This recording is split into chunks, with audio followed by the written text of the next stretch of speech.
So, with rock and roll and fame, inevitably, you're going to have some lows. Multiple. Tell me your darkest story about a rock star low. Well, I would say that I guess this is before the quote unquote rock star period, right? I was 18 and I had left school and I got accepted to a music college out in California. It's a prestigious music school. So they accepted me. I was like, I got to go. So I left and I went out there. I moved out there, took up every dollar I had, and me and my girlfriend at the time and two of my friends moved out there so I could. They went with me so I could go to school. And I get out there, and as I said earlier in the podcast, that gave me a Mike Tyson right hook to the face. I'm a simple country guy from small town in Georgia. Now I'm in LA, right at the height of the whole debauchery. You know, this is when Motley Crue was big. You know, I mean, all these big debaucherous bands that used sex, drugs, rock and roll. That was LA at that time. It was off the hook, man. And so, when we moved out there, now my girlfriend at the time, soon to be wife, not my wife now, but my first wife, we were both very young, and she was very, very beautiful, like model beautiful. So the building that I lived in was all band guys because they all went, a lot of people that went to that school were in my building. I remember the day I pulled up, she got out of the U-Haul. They were hanging out of the windows like vultures. And I go, oh, shit. I was like, oh, man. Okay. She loves me. We're good. Of course. We're good. Yeah, of course. And then you get out there and there's no parents. There's no curfew. There's no everything. So we're kind of left to your own devices. Well, you start drinking a little bit, partying a little bit. And people get, she gets a lot of attention that she normally would not get. From a small town as well. Yep. And so, pretty soon the wolves got into the hen house. And I'm trying to go to school, trying to work a job, and then that happens. So I was the hopeless romantic type, right? I was I love you, I'm gonna be with you forever. There's nobody but you, and I meant it with her.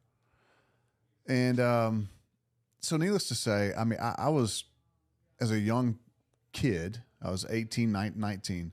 That was a lot to put on your plate. Crushed. And it was a lot of physical and emotional pain. And so what do? You drink a lot because it numbs the pain.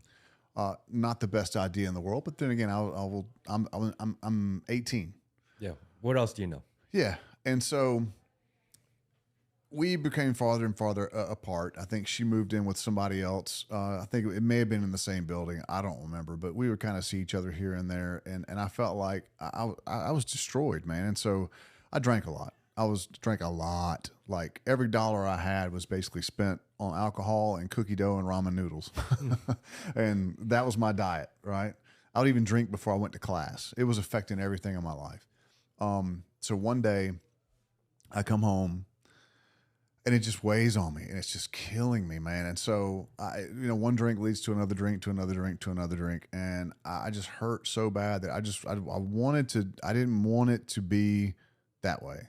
So I go, and there again, this is alcoholic wisdom. I was already drunk by this point. And I don't know why I thought this, but I thought, hey, maybe if I take a bunch of these sleeping pills and NyQuil pills and all that kind of stuff, I'll sleep for a long time, and then when I wake up, I'll feel better. Conventional 18-year-old wisdom, right? So Logic. Yeah.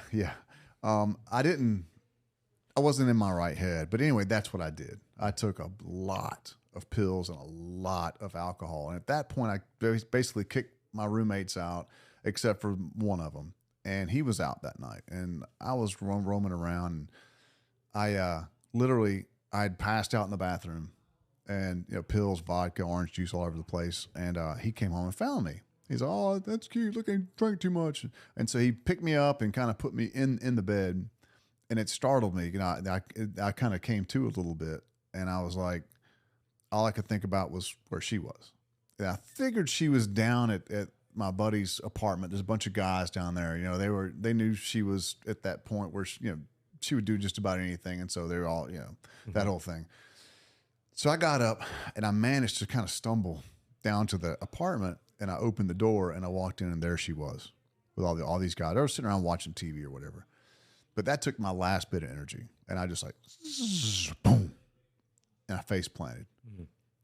They and it's weird because I could hear, and I knew where I was. I knew what was going on, but I couldn't really move or talk. I was like, it was almost like a drunken paralysis, sort of.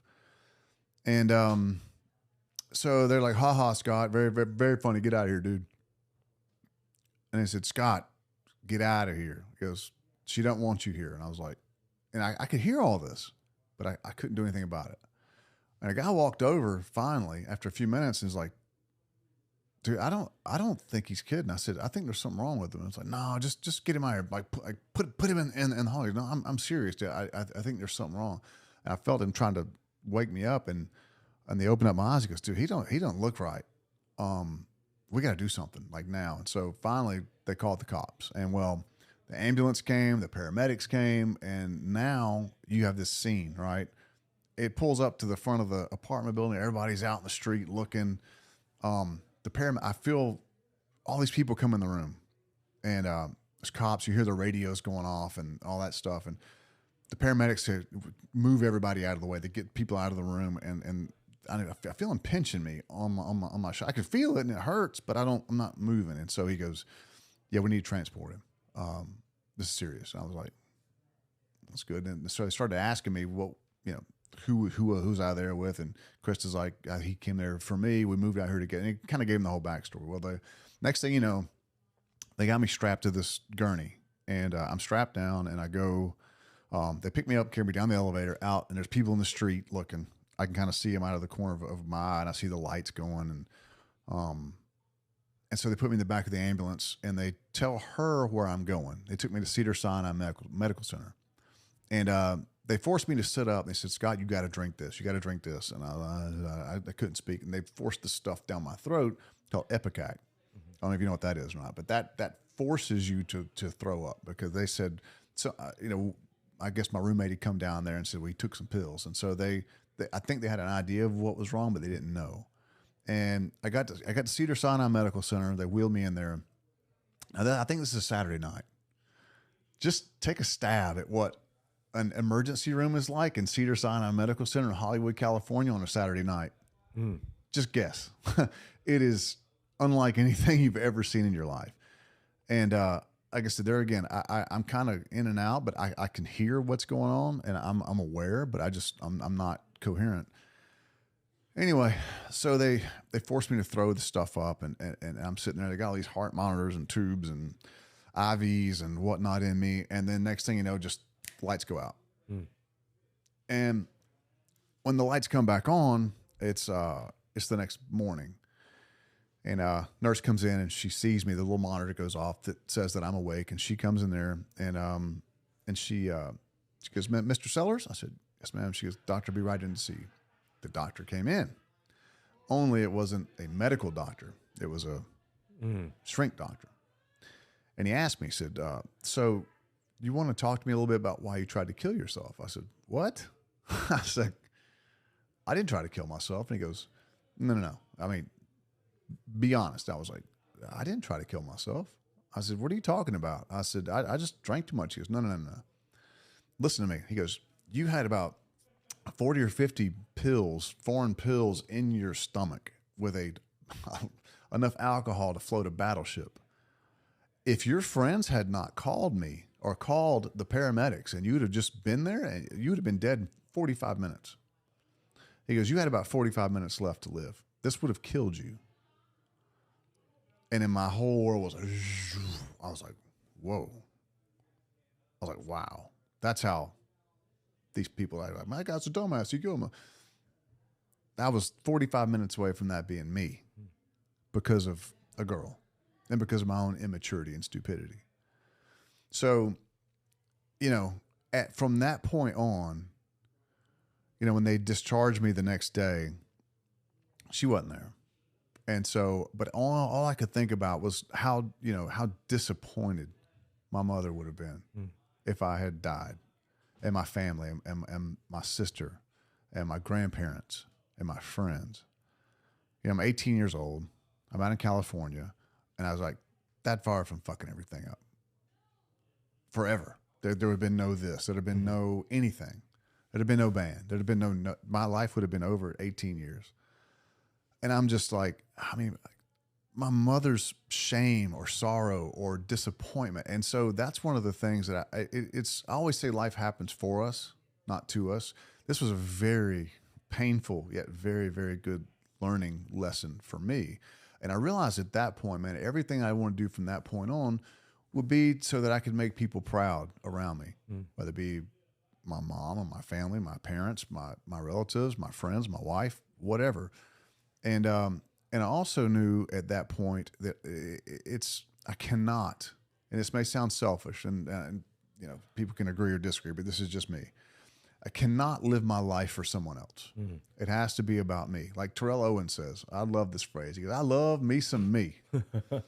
And I got a lot more selfish, I guess, at that point, because this is my life. I mean, you know, people are going to come and go in your life, good and bad, but I will be with me till the day I die, whether I be 100 or whether it be tomorrow. I'm with me forever. So I got to make me happy. I've got to take care of me. I don't want to rely on somebody else for my happiness. I have to be happy with who I am, how I do things, and the people I have in my life. And if people are toxic, that's when I said, you got to get them out of your life. I don't care if it's your family. I don't care if it's your brother, if it's your wife. Sorry, wives, but it's true. Nobody wants toxic people in their life. And having those toxic people in my life in that toxic environment and my own immaturity and bad decision making almost cost me my life.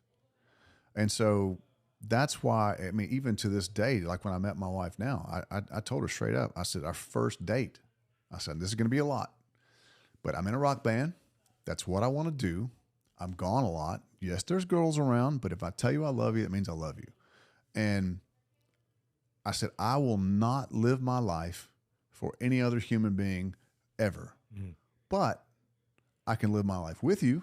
I can create value for you, just like you can create value for me. I can live our lives together. We can share things, but I will not live my life 100% for anyone else ever.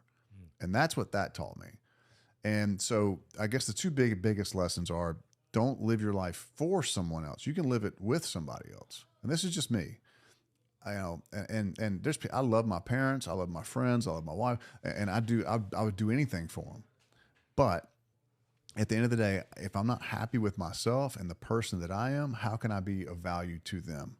And then the other thing is I always want to try to make those people around me proud, because I know had what was going to happen that night happened, my mom would have lived the rest of her life with just this massive disappointment in her son, you know? And so that's probably my lowest moment. And I will tell you, that's one of the reasons why I never really got into drugs. I did drink a lot, but I always, except for a handful of times probably, I always knew when to say, all right, that's good. That's good. And even to this day, I mean, even if I drink now, I just have a glass of wine, hang out on the couch, or it's just more social. It's more kind of, I don't drink to, you know, I don't do that anymore, just because I feel like I've dodged a lot of bullets, that being the biggest one. And I'm glad it happened to me that early in life, because it definitely set a precedent of always being aware that could happen. And I was always worried about that, you know? And so now that I've kind of navigated all those minefields, I feel privileged to still be here, you know? And so, you know, I would say that was my story. And those are the two lessons that I learned from it. That's deep. Yeah. You started that story by saying that you wanted just to go to sleep and hopefully wake up with the pain gone. Yep. And when you met with the psychiatrist at the hospital, he assumed that you tried to commit suicide. I felt bad for that. Looking back, with having a little more reflection now, do you think you were actually trying to do it? Sober me? Absolutely not. Drunk me can make some bad decisions, and the reality is framed in a little bit of a different context, right? Maybe the drunk hurt me. Maybe he was, but the cognitive, like present person, absolutely not. You know, and so yeah, I mean that's a good question. In the moment, Yeah, you know, who are you really in that moment when you make that decision? Is kind of a really complex question, I guess. yeah, and sometimes I don't think people realize that decisions that you make now, I mean, can alter the trajectory of your entire life. Like me getting up off the couch that night to go down to the 10 high, changed my life. What happened to me on that night at Cedar Sinai Medical Center changed my life.